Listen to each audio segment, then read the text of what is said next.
बिस्मिल्लाहिर्रहमानिर्रहीम। ग्रोथिंग चैनल देखने वाले मुअज़्ज़िज़ नाज़रीन ग्रामी, अस्सलामु अलैकुम।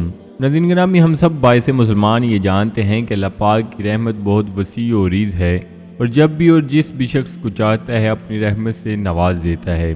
लेकिन जो लोग भी अल्लाह पाक की रहमत से सरशार होते हैं, उन्होंने अपनी ज़िंदगी को अल्लाह पाक की मर्ज़ी के मुताबिक गुजार रहे होते हैं और वो हमेशा पाक दामन रहे होते हैं। दोस्तों, हम रोज़मर्रा की ज़िंदगी में बहुत से वाक़यात सुनते और देखते हैं जिन्हें देखकर इंसान का ईमान ताज़ा हो जाता है और अल्लाह पाक की रहमत पर रश्क आता है। आज की इस वीडियो में हम आपके साथ एक ऐसा सच्चा वाक़या शेयर करने जा रहे हैं जिसको सुनकर यकीनन आप भी बेख्तियार सुबहान अल्लाह पुकार उठेंगे। एक नौजवान लड़की की अचानक मौत हो गई और जब उसे कब्रिस्तान दफन करने के लिए लाया गया तो अल्लाह पाक का क्या मौजूदा रूनमा हुआ जिसे देखकर बेशुमार गैर मुस्लिम भी मुसलमान हो गए। ये वाक़या कहाँ और कैसे पेश आया, आज की इस वीडियो में आपको तफसील से आगाह किया जाएगा, इसलिए वीडियो को स्किप किए बगैर आखिर तक लाजमी देखिएगा।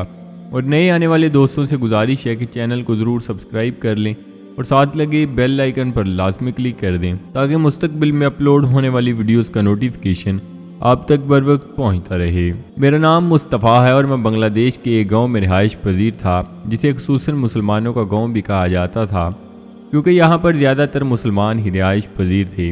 इस गांव के पास एक बहुत बड़ी कब्रिस्तान थी।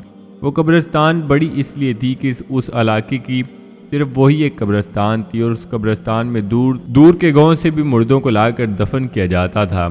मैं उसी कब्रिस्तान में गोरकन का काम किया जाता था। यूँ समझ लें कि उस बड़ी कब्रिस्तान में मैं सिर्फ एक ही शख्स था जो कब्रें तैयार भी किया करता था और कब्रिस्तान में सफाई सुथराई का काम भी मैं ही सर अंजाम देता था और जो भी कब्र तैयार करता उसमें दफन होने वाले शख्स को मैं घर वालों के साथ मिलकर खुद दफन किया करता था। मैंने बहुत से वाक़यात अपनी आंखों से ऐसे देखे थे कि मैं देखकर लर्ज़ जाता था।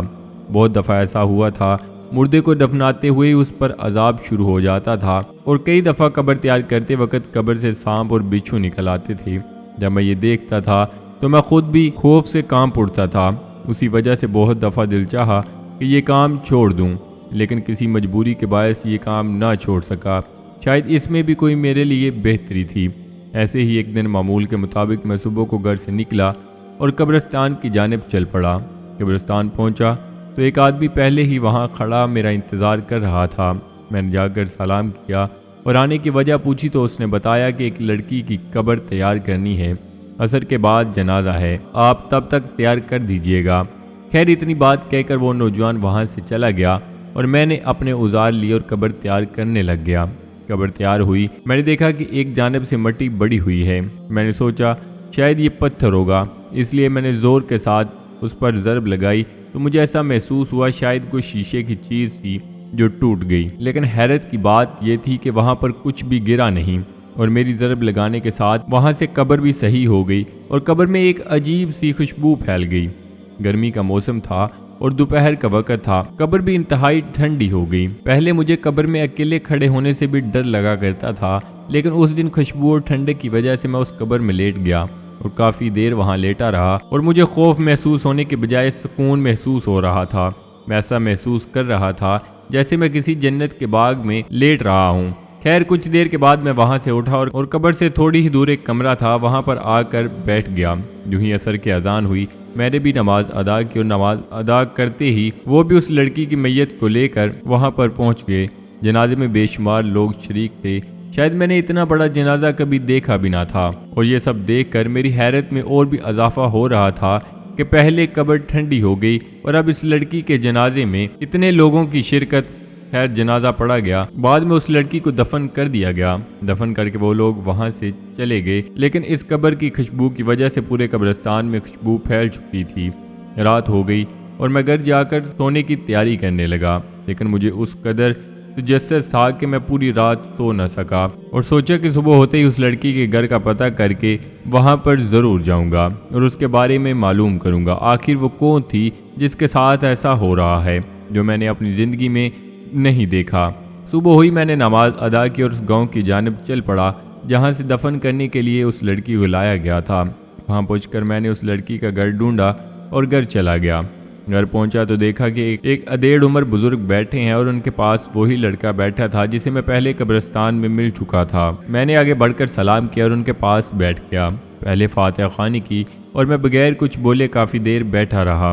اسی دوران وہ بزرگ نفیس لہجے سے مجھ سے مخاطب ہوئے اور میرا تعارف جاننا چاہا تو میں نے بتایا کہ میں قبرستان کا گورکن ہوں اور فاتحہ خوانی کے لیے آیا ہوں۔ تو وہ بزرگ خاموش ہو گئے۔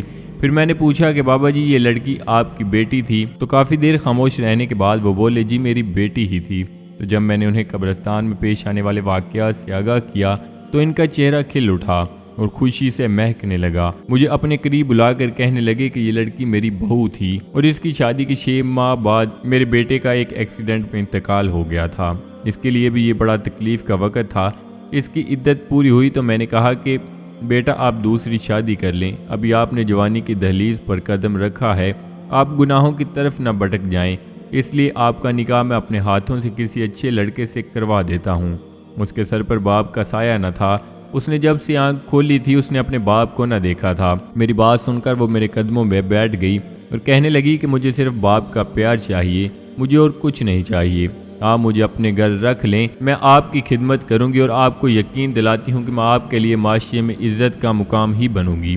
اس نے تب سے لے کر آج تک 4 سال میری بے انتہا خدمت کی ہے اور گھر کی دہلیز سے باہر قدم نہ رکھا اور ہمیشہ مجھے اپنا باپ سمجھ کر میری خدمت کرتی رہی ہے۔ اور کل صبح فجر کی نماز کے وقت وہ سجدے میں اس دنیا سے رخصت کر گئی۔ یہ بات سن کر میری آنکھوں سے بھی آنسو چھلک رہے تھے اور بابا جی بھی زاروں کی طرح رو رہے تھے اور پھر مجھ سے مخاطب ہو کر کہنے لگے مجھے تو یہاں پر صرف چند لوگ جانتے ہیں اور میری اس بیٹی کو تو کوئی بھی نہ جانتا تھا۔ یہ جنازہ اور قبر کے واقعات اس کے لیے انعام تھے اور مجھے بتاؤ اتنی خدمت کے عوض کیا اسے اتنا بھی انعام نہ ملتا کیا؟ میں سمجھتا ہوں یہ انعام ابھی چھوٹا ہے، میری بیٹی ضرور اب جنت میں ہوگی۔ بابا جی اتنے مطمئن لہجے سے بات کر رہے تھے کہ کوئی بھی سننے والا ان کی بات کو جھٹلا نہ سکتا تھا۔ دوستو اللہ پاک کی طرف سے یہ وہ انعامات ہیں جو ہر انسان کو نہیں ملتے، یہ صرف انہی لوگوں کے لیے ہوتے ہیں جو اپنی جوانی کو جب وہ گناہ کرنے کی قوت رکھتے ہوں لیکن وہ تب بھی اللہ پاک کے حضور سر جھکا لیں اور اپنی زندگی کو خالصتاً اللہ پاک کی رضا میں گزار دیں۔ دوستو والدین کی خدمت وہ خدمت ہے جس کے بدلے اللہ پاک نے جنت کی بشارت دی ہے، اور اگر بیٹیاں اپنے ساس سسر کو ماں باپ سمجھ کر ان کی خدمت کریں تو 90% ہمارے معاشرے میں گھروں کے فسادات ختم ہو جائیں اور ان کی دنیا و آخرت دونوں ہی سنور جائیں۔ اللہ پاک سے دعا ہے کہ اللہ پاک ہم سب کو ماں باپ کا فرما بردار بنائے اور گناہوں سے بچ کر صراط مستقیم پر چل کر زندگی بسر کرنے کی توفیق عطا فرمائے، آمین۔ تو جی ناظرین یہ تھی ہماری آج کی ویڈیو، امید کرتے ہیں آپ کو ضرور پسند آئی ہوگی۔ ویڈیو کو لائک کر کے دوستوں کے ساتھ شیئر کرنا مت بھولیے گا۔ ملتے ہیں ایک نئی ویڈیو کے ساتھ، اپنا بہت سارا خیال رکھیے گا، دعاؤں میں یاد رکھیے گا۔ اللہ نگہبان۔